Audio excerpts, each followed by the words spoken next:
Hi అండి, ఈరోజు వీడియోలో పావు బాజీని స్ట్రీట్ స్టైల్లో హెల్తీగా ఎలా ప్రిపేర్ చేసుకోవాలో చూద్దాము. ఈ రెసిపీ తయారు చేసుకునే ముందు వెజిటేబుల్స్ని ఒకసారి చూద్దాం. ముందుగా 2 టమాటోలు, బంగాళదుంప 2, ఒక బీట్రూట్, ఒక క్యాప్సికమ్, 2 క్యారెట్లు, ఒక నిమ్మకాయ. ఇప్పుడు స్టవ్ మీద ఒక చిన్న కుక్కర్ పెట్టుకొని అందులో కొంచెం బటర్ వేసుకొని హీట్ చేసుకోవాలి. తర్వాత కొంచెం కరివేపాకు, జీలకర్ర వేసుకొని బాగా వేయించుకోవాలి.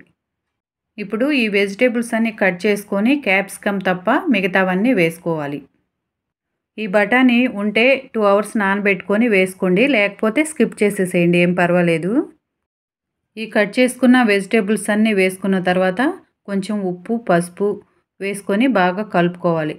ఇలా కలుపుకున్న తర్వాత కొంచెంగా వాటర్ వేసుకొని కుక్కర్ మూత పెట్టేసుకోవాలి. ఇదంతా ఉడకటానికి స్టవ్ మీడియం ఫ్లేమ్లో పెట్టుకొని 2 విజిల్స్ వచ్చేంత వరకు ఉడికించుకోండి.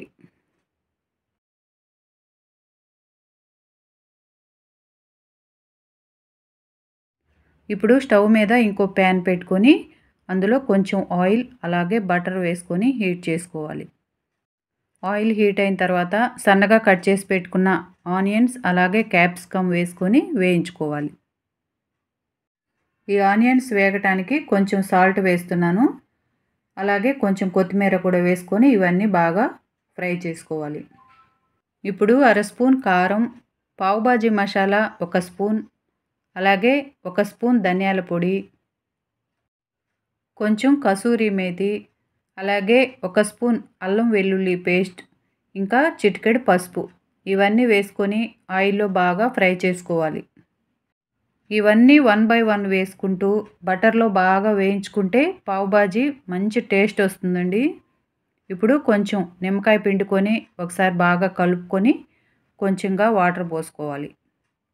ఇప్పుడు ఈ వాటర్ అంతా ఇనికిపోయి ఆయిల్ పైకి తేలేంత వరకు ఉడికించుకుందాం. ఇలా ఆయిల్ పైకి తేలిన తర్వాత మనం ముందుగా ఉడికించి పెట్టుకున్న ఈ వెజిటేబుల్స్ వాటర్తో సహా ఇందులో వేసేసుకోవాలి.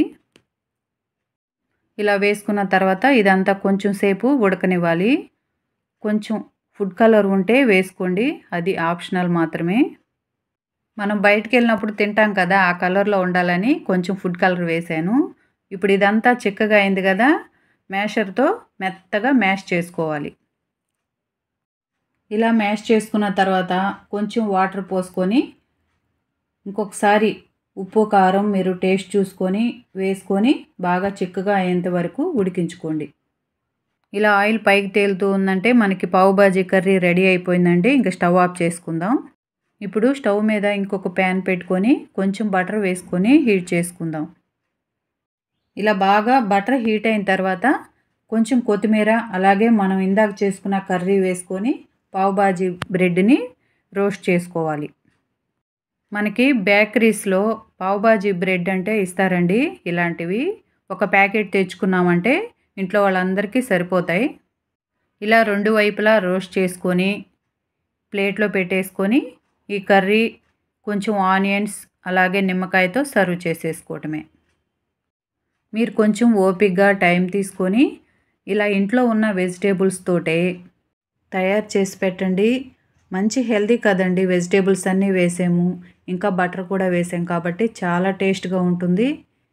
ఈ టేస్ట్ని అస్సలు మిస్ అవ్వద్దు. ఒకసారి ట్రై చేయండి, ఎలా వచ్చిందో కామెంట్ చేయండి. Thank you.